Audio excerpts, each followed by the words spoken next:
Kas esate buvę? Planą pasiimkime, Ką žinot apie šią vietą?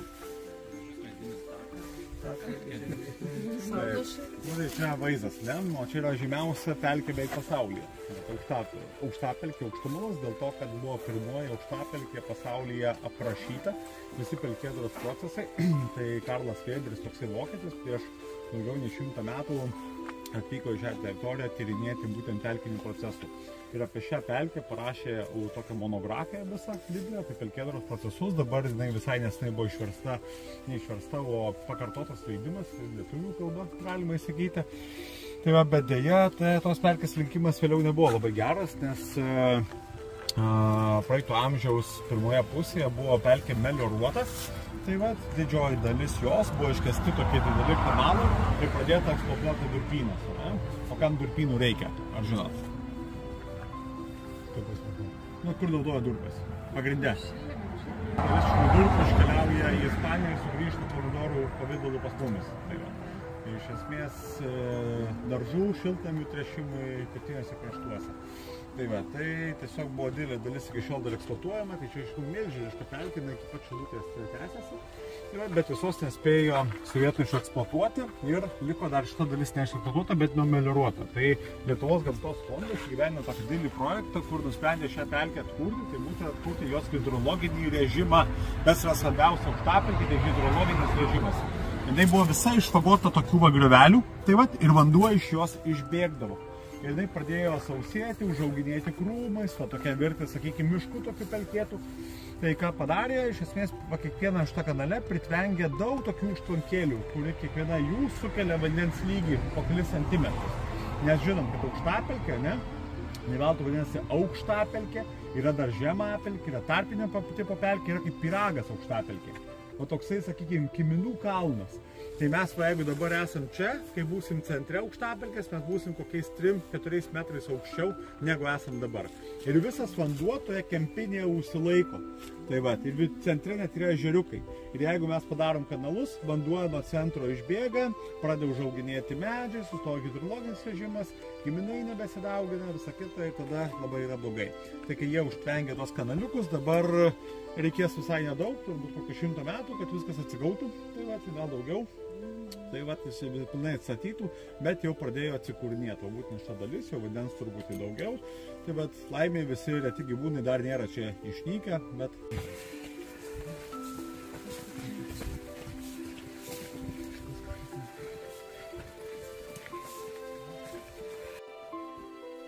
Va, čia stende gerai pavaizduota, kaip atrodo aukštapelkė, ne?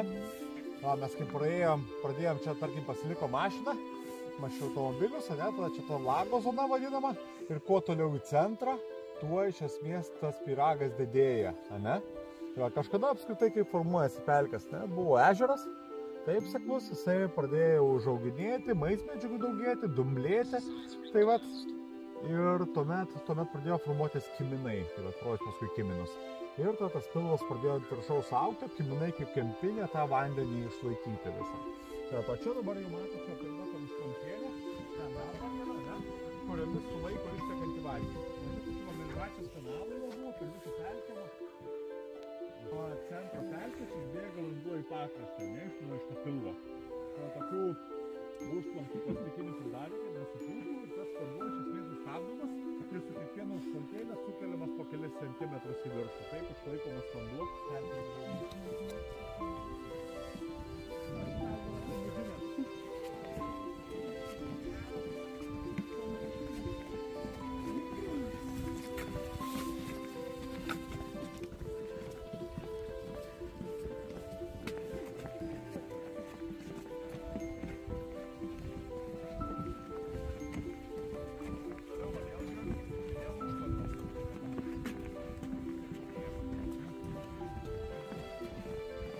Natūraliai va pelkė nuo čia būtų atvira, sudėta aukštapelkė. Matom, čia dar miškas beveik. Vien dėl to, kad buvo pakeistas hidrologinis režimas, išsausinta ir gali augti medžiai. Ten, kur šlapia, medžiai neauga tiesiog, kaip per šlapia yra. O čia per sausą, nusausinta žmogaus, tai auga miškas, o ne pelkė čia valės tokia padaryta. Todėl va tie kanalai, ir tai leidžia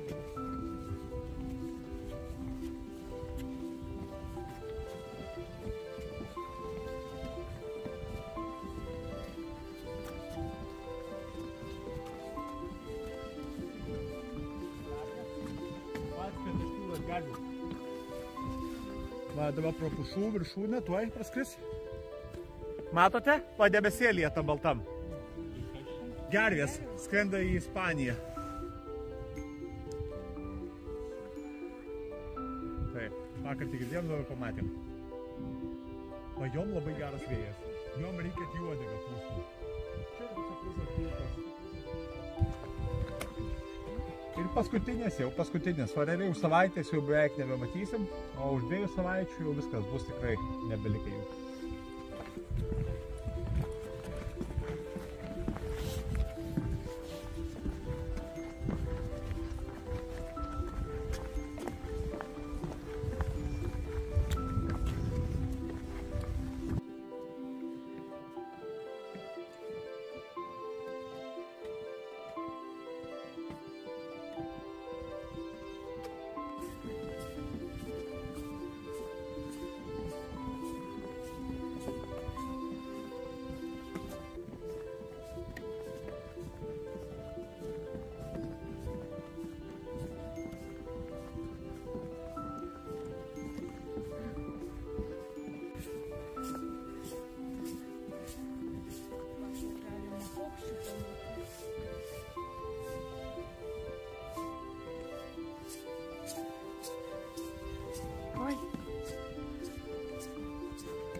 Vandenį ištekėjimą, ne?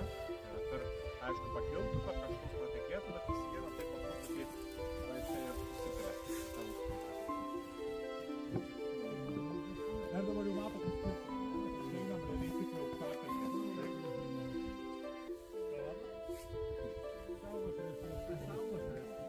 Kalvos ir tenais daugiau.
Sveria.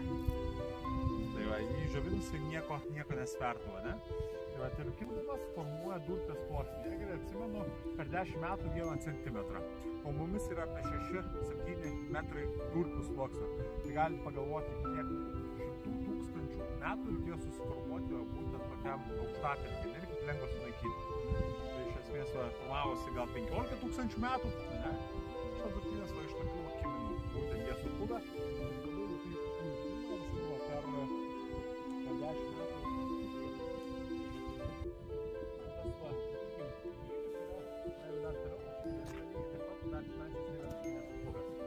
Dar nesusiskaidė, ne? Jeigu aš taip paprastai. Čia esu kažkur 1000 metų turbūt prieš mūsų jau nėra, ne? Nes va, dar jisai net pilnai nesusiskaidęs, va. O jau metrų jau yra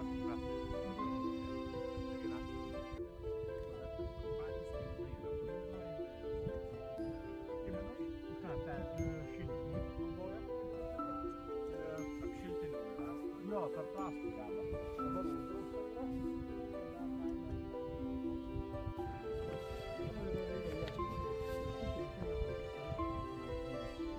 Na, kaip ežeras, tai yra užaugęs ežeras, mes dabar ežeras dar kaip esame. Pačios beveik nuo trečdalio medžio pačios mes nematome, nuo pusė miško, ne? Paspėkit kodėl, nes mums užstoja pilvas, kurio mes nematome. Mes esame beveik dabar, kaip sakiau, jau kokiais 3 metrais aukščiau negu pradėjome eiti. Ir va čia yra beveik jau centras, tai pilvo. Tai va žvelgiant į priekį, mums pilvas užstoja vaizdą, nematome tų medžio pačios.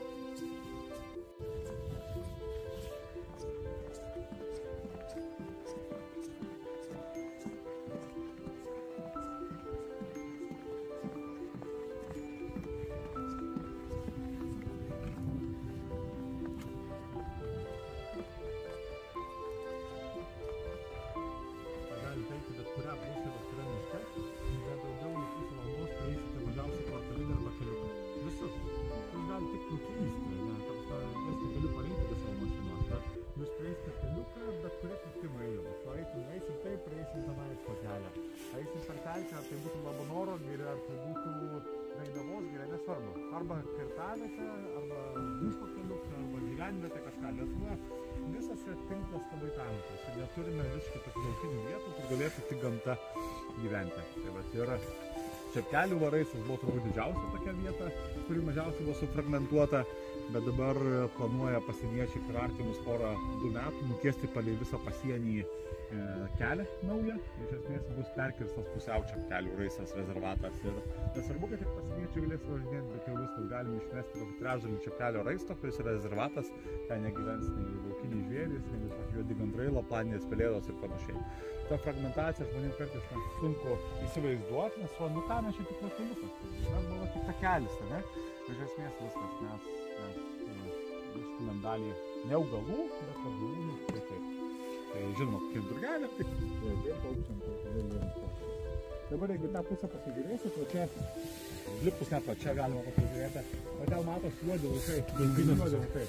Tai va ten prasidėjo durpynas, kuris yra iki šiol eksploatuojamas. Va štai va didžiulio berželio yra to durpyno riba. Tai va ten išsukti laukai, susimaulys durpynas vaską eksploatuoja iki šiol ir veža dar į užsienį. Tai va to visą kalbologinės rūgštys. Tai yra mažesnė dalis, o ten yra didesnė. Va užtai kažkam labai ilga pelkė.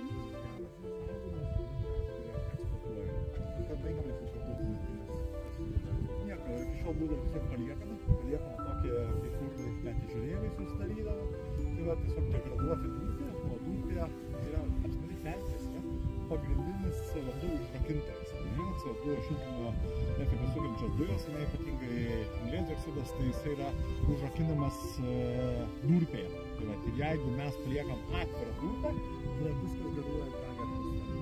Tai jam labai būtina jį sustabdyti, sukeliant vandens lygį. O kai pelkės natūraliai vanduo laikosi, jisai jau užrakintas, nes kiminai augdami sugeria tas dujas, jie vėl ant viršaus auga ir tai dabar 5-6 metrai užrakintos anglies. Ir jeigu mes pradėjome suploti, viskas grįžta atgal į atmosferą ir klimatas šiltai matom daro. Tai kai uždaro, yra reikalavimas, kad mažiausiai metras durpės liktų. Bet jeigu nieko su juo nepadaroma, tam kur užtengiama, viskas atgal degraduoja, kyla, durpės realiai mažėja sluoksnis, jisai išgaruoja. Durpės išgaruoja, degraduoja. Išgaruoja į aplinką, anglis vėl įsiskiria, todėl ornitologų fondai ir panašiai gyvena įvairius projektus, durpynų produktų, kai ką pamatys. Na, grubiai 1 tūkstantis metų, bet 1 metų. Tai 5-6 metai. Tai bent jeigu gražiaus konservavos nebus, kad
čia yra nendrynai.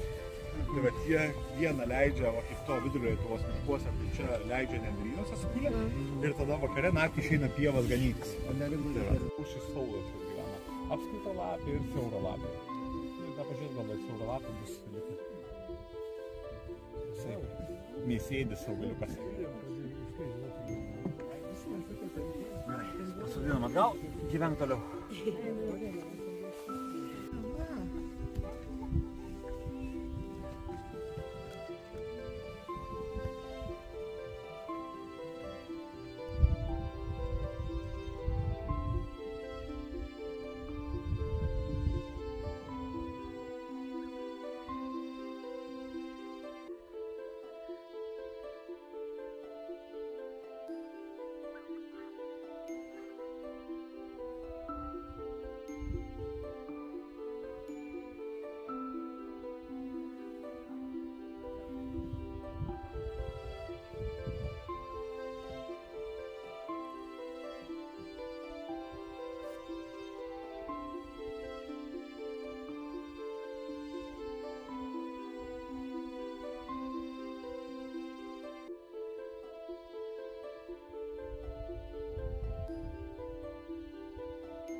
Aha,